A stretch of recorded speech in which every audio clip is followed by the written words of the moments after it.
Jay, thank you so much for joining me today. I'm really excited to delve into what it means to help children feel safe to feel with us. Thank you, Michael Ann. Glad to be here. The first question I have for you, Jay, how would you define safe to feel? Safe to feel is a uniquely personal process. It's something that happens within all of us, and that's where it starts. Can I feel this? Is this okay to feel? That sets me up for having more free and authentic relationships with another and within myself. There is no good emotion versus bad emotion. They are messengers. And if we can understand and have a better relationship with our feelings themselves as messengers bringing us information, then we understand that we are getting lots of information as we go through our daily living. So we just decode what that message is bringing us, then we get to decide what to do with it. So it just provides me a full range. And when I have a full range, then I get to be me. I get to share, I get to be vulnerable, I get to be brave, I get to have a full range. And when I have that full range, then I start having more success because I'm less in my head, I'm more out there, I can take more risks because I know that it's okay to be me. So the safe to feel really does provide the ability to have that safe to be you, to safe to talk. And as all of this grows from that everyday strong triangle, we know that then fosters connection, which then sets us up for greater confidence. How would you define safe to feel as being different than just like being yourself or just like talking openly? Well, in this way, this is where safe to feel is uniquely different because safe to feel is an internal process. I'm not going to get too stressed out. I'm not going to get judgmental on myself or to another about feeling a certain way. And so in that way, I can have the safe to feel within myself or provide that space for you. And that's different than you being you, which is it's you externalizing it. Safe to feel is an internal process. And then the safe to talk, that's a manifestation of the safe to feel. So if I know that it's safe to feel with you, you've allowed me that space, that comfort, that relaxed, non-critical setting, then I feel more inclined to talk, then it's safe to talk. How can we know if a child or a teenager is not feeling safe to feel? What are some like audible visual cues we might pick up on? Some cues could be that they're not coming out of the room, they're not talking with you, or when they do talk with you, it's very short, it's not of substance, there's a lack of vulnerability, they're not really allowing themselves to be seen, or conversations that have to do with feelings, they get shut down quickly, or they seem highly edited from the child. So essentially they're presenting you pretty much what they think that you want to hear. Some external indicators that a child may feel like it's safe to feel is that you see a range of emotion, that it's not just the singular, they're always happy, or they're always sad, and they're always angry. You see a full spectrum. That's when you know that it's okay. You've provided that space that all emotions are okay. So there's a lot of emotions that all people experience. One of them that I think I see happening a lot in my own life and other people's lives is anger. Your teenager comes home and they're feeling particularly frustrated or angry about what happened that day at school.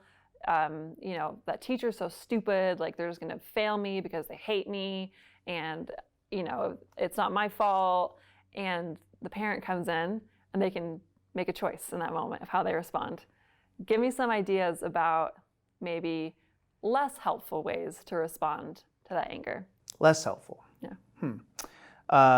Well, in no particular order, one of them is just going into problem-solving mode, as if you understood the problem well enough that you go into problem-solving mode, and to compound that, you take a strong side, like you take the teacher's side without understanding more about your child's side, or you undermine the teacher's effort by taking the child's side, and there's no real exploration of deepening the understanding of what happened. So problem solving, number two, is the tone that was exhibited, shutting that down very quickly watch your language, watch your mouth, or show some respect, or however it may be that just shuts it down. But if the tone is invalidating, you don't need to, oh, you don't need to feel like that. Like, look at how much great things you have, or look at all the things you could be grateful for. That doesn't bring us closer to safe to feel. And walls come up. As you shut it down, walls come up. So that would be another not advisable way. And then probably a third one is becoming reactive yourself. So then it becomes about you and your reaction instead of what the child's going through.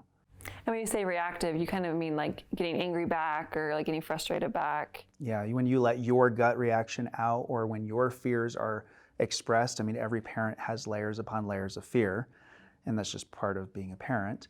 But when something that the teenager especially does that activates our fear, we often come out with it. And that's our challenge, is to be more neutral with it. It's not that we shouldn't have our fears, because that shows how much we love them and want to protect them. But it's also about not reacting outwardly. What are some things that in this moment of anger that the adult could say or do that would help make it safe to feel? Some things that they can say is, whoa, okay, sounds like you've had a heck of a day. Okay, tell me more. Tell me what's happening. So that'd be one. Another is, okay, I can see this. All right. Yeah. Do you want to take a few minutes and then talk to me, or are you ready to talk right now? So just in those couple things, I'm still allowing you to feel the way you feel. It's okay that you feel angry, and you get to decide when we get to talk, if you would like to talk with me, and you know that you can be safe around me. Can you give me a scenario or a moment when safety to feel is really important, particularly in a school setting? So sometimes what I'll see in the school setting is I will see students who are viewed as not motivated, and their grades reflect this. Their behavior may reflect that they're just not into school, into class.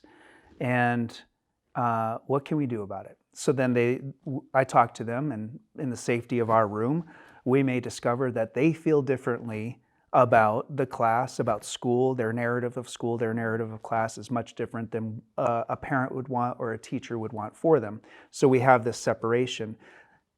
So the safe to feel aspect is learning, first of all, how do they feel?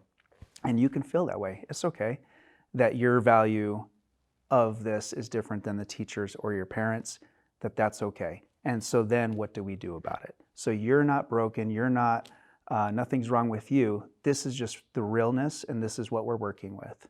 So in that sense, it's safe to be honest. Mm-hmm. And then it's safe to talk, and then we get to start solving problems together.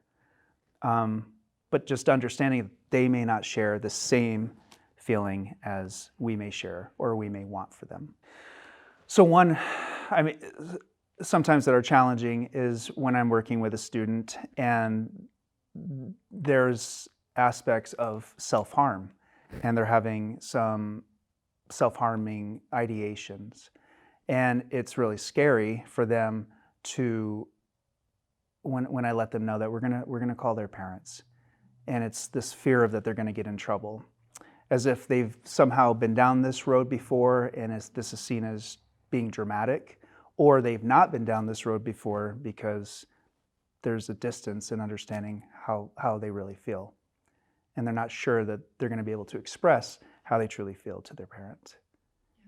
So in a scenario where a kid has come forward that they've been doing something like self-harm, what's a way that an adult could respond in that moment that does not make it safe to feel? That does not? What? Why are you doing that? I can't believe you're doing that. Or what's the problem? What's going on? Just this how they feel. And letting that come out unfiltered so that it's almost scary to the kid. Because in those kinds of situations, you don't want to overreact and you don't want to underreact. So on the underreact is,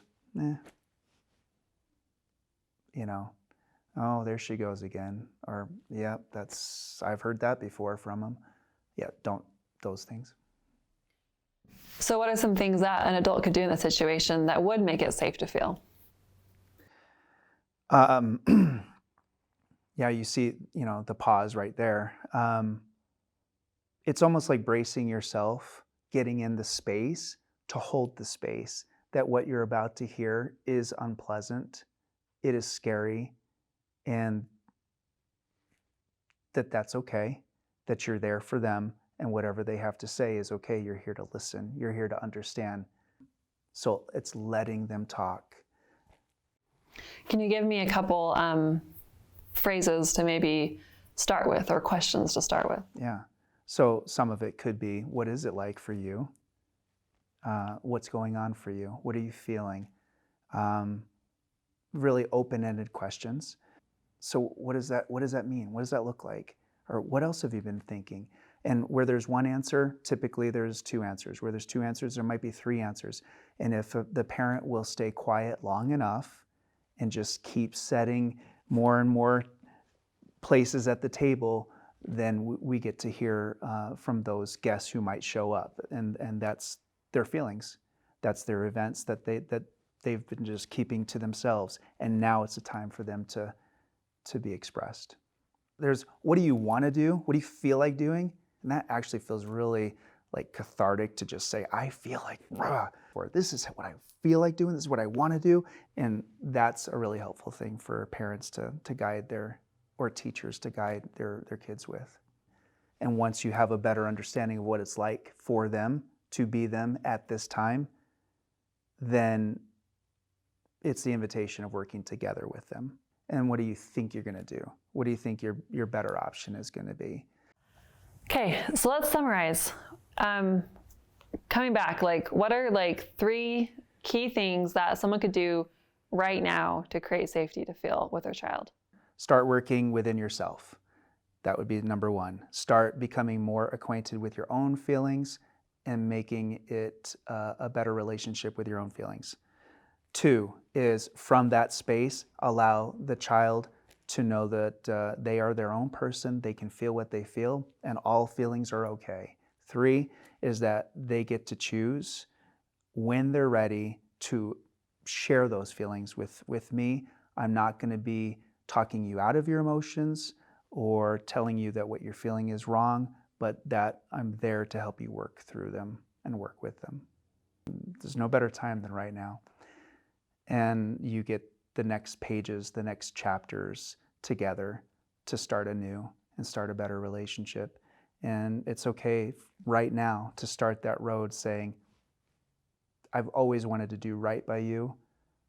Sometimes I've loved you so much that some of my emotions got really big. And I'm becoming more skilled. I'm sorry for the things that I've said or not said. Starting now, let's work together. Jay, thank you so much for joining me today. It was a pleasure to talk to you. Thank you, Michael Ann. It was my pleasure.